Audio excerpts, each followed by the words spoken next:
안녕하십니까, 박사호입니다. 5월 24일 산케이 신문입니다. 주일 한국 대사가 천황폐하에게 신임장을 봉정, 수상과 외상과의 면회가 초점이란 제목의 기사입니다. 외무성은 24일 한국의 강창일 주일 대사가 천황폐하에게 신임장을 봉정한 사실을 발표했다고 전했습니다. 대사로서 정식으로 일본 국내에서 외교 활동을 개시했다. 위안부 문제 등으로 한일 관계가 얼어붙은 가운데 스가 요시히데 수상과 모테기 도시미스 외상과의 면회가 실현될지가 초점이 됐다. 신임 외국대사는 자국 원수의 신임장을 천황폐하에게 전하는 신임장 봉정식을 거쳐 정식으로 주일대사가 된다. 강 씨는 1월에 부임했다. 4월에 신임장 봉정식이 예정됐었지만 강 씨가 발해 통증으로 일정이 연기됐다. 역대 주일 한국 대사는 부임 직후에 외상과 면회에 왔지만 모테기 씨는 응하지 않고 있다. 산케이 신문의 내용을 그대로 직역해 드렸습니다. 팩트만 아주 간결하게 전하고 있습니다. 논란이 일고 있다든지 무슨 분석이 나온다든지 그런 주관적인 표현이 전혀 없습니다. 오늘은 이 뉴스를 계기로 외국 대사의 신임장 봉정식이 어떻게 실시되는지 소개해 드리겠습니다. 외교는 프로토콜, 의전이 전부라고 해도 과언이 아닙니다. 일본에서 외국 대사는 나루히토 천황에게 신임장을 봉정한 시점부터 특명 전권대사 Ambassador Extraordinary and Plenipotentiary로 인정을 받게 됩니다. 사진에서 보시는 것처럼 이날은 연미복이 드레스 코드입니다. 신임장 봉정식에 참가하기 위해 각국 대사는 도쿄역에서 코쿄까지 마차나 승용차 편으로 이동합니다. 보통은 마차를 타는 경우가 많은데 이는 외국 대사가 선택을 할 수 있습니다. 자동차를 이용할 경우 차량은 천황 국내청 소속의 고려사 중 하나인 3호차나 5호차가 국빈 접대용으로 제공됩니다. 차종은 천황 부부가 중요 행사가 있을 때 타는 토요타 센츄리 로열과 같습니다. 하지만 천황의 1호차보다 방탄 장갑 성능이 강화된 특장차입니다. 그래서 천황의 1호차는 중량이 2,920kg으로 차량 가격이 5,250만 원이지만 3호차나 5호차는 3,270kg의 가격도 9,450만 원에 달합니다. 앞서 말씀드린 것처럼 자동차보다는 마차를 선호하는 경우가 많습니다. 보시는 것처럼 왕실이 있는 몇몇 나라를 제외하고는 할 수 없는 독특한 경험이기 때문입니다. 마차는 아주 폼이 납니다. 대사 신임장 봉정식에 사용되는 마차는 의장마차 4호라고 합니다.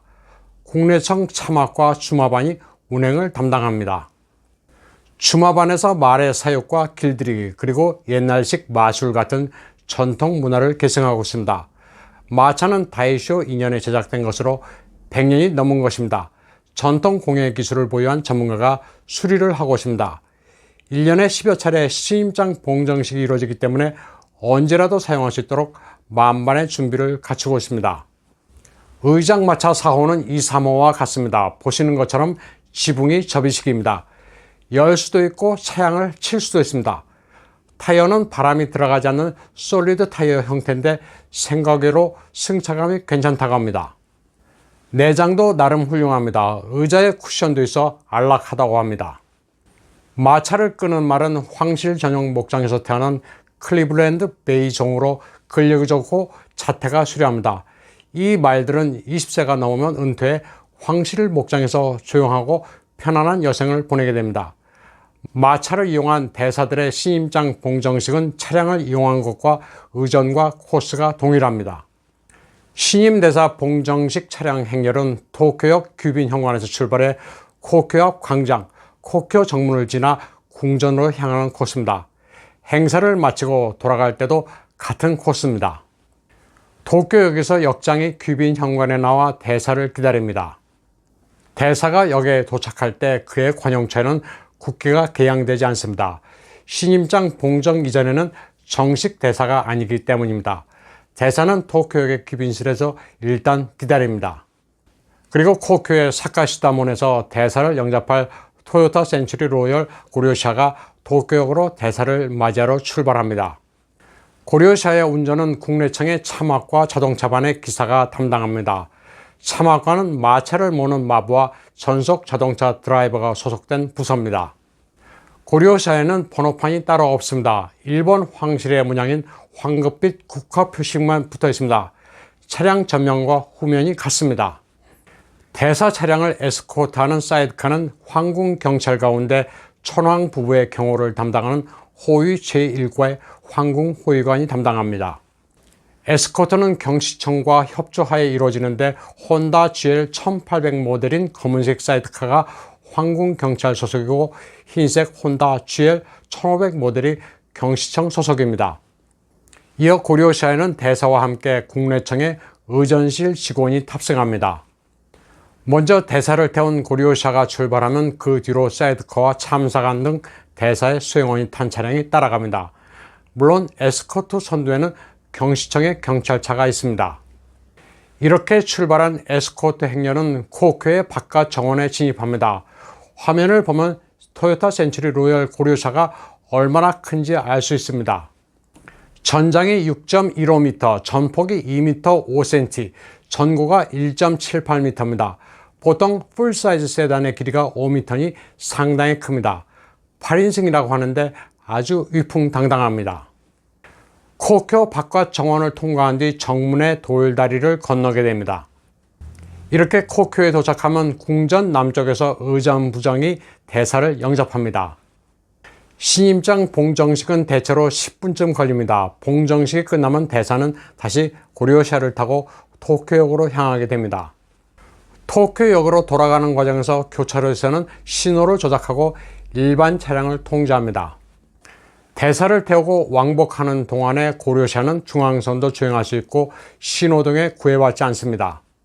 행사를 모두 마친 뒤 고려샤와 사이드카는 국내청으로 복귀합니다. 그런데 이 시점부터는 일반 차량으로 취급되기 때문에 교통신호를 준수해야 합니다. 보통 신임장 봉정식은 하루에 여러 국가를 하는 경우가 많습니다. 한나라 대사의 봉정식은 10분이지만 이날 국내청 고려샤는 정해진 순서에 따라 여러 번 도쿄역과 코쿄를 왕복합니다. 일본의 신임장 봉정식은 아주 장중합니다. 다음 소식입니다. 이번에는 중국입니다. 스촨 수이닝에 건설되고 있는 실물 크기의 타이타닉입니다. 7성급의 국제문화관광 리조트 단지라고 합니다. 영원히 침몰하지 않는 타이타닉으로 2014년부터 10억 유엔을 투자해 건설하고 있습니다. 단지 형식으로 건설되는데 지중해의 낭만적인 바다라는 표현을 갖다 붙이고 있습니다.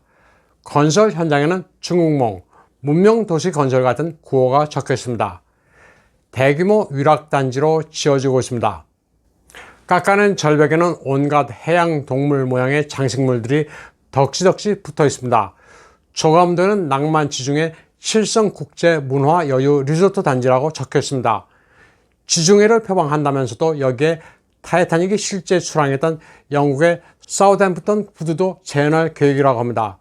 별장과 스카이비치, 실내 인조 해변, 온천 리조트도 들어선다고 합니다. 캐슬도 상당 부분 완공됐습니다. 2014년부터 건조되고 있는 타이타닉호는 올해 말이면 완공 예정입니다. 타이타닉호 내부에는 증기 엔진, 조종실, 실내 수영장, 체육관도 갖추고 침몰 당시의 비극을 생생하게 느낄 수 있도록 테마파크로 꾸민다는 계획입니다. 건설 위치도 청두와 충칭 같은 대도시와도 가깝고 기발한 아이디어가 전 세계에서 연간 200에서 500만의 관광객을 유치할 수 있다고 건설 회사 측은 설명하고 있습니다. 하루 숙박에 $3,000쯤은 받을 계획인데 하다 별짓 다 한다는 비판도 나오고 있습니다. 침몰한 비극의 호화 유람선을 테마로 내세운 것부터가 불길한 것 아니냐는 조롱도 잇따르고 있습니다. 다른 지역에 건설된 황당한 위락단지처럼 결국 애물단지로 전락할 거란 의견도 만만치 않습니다. 오늘 방송은 여기까지 하겠습니다. 시청해주신 여러분 감사합니다.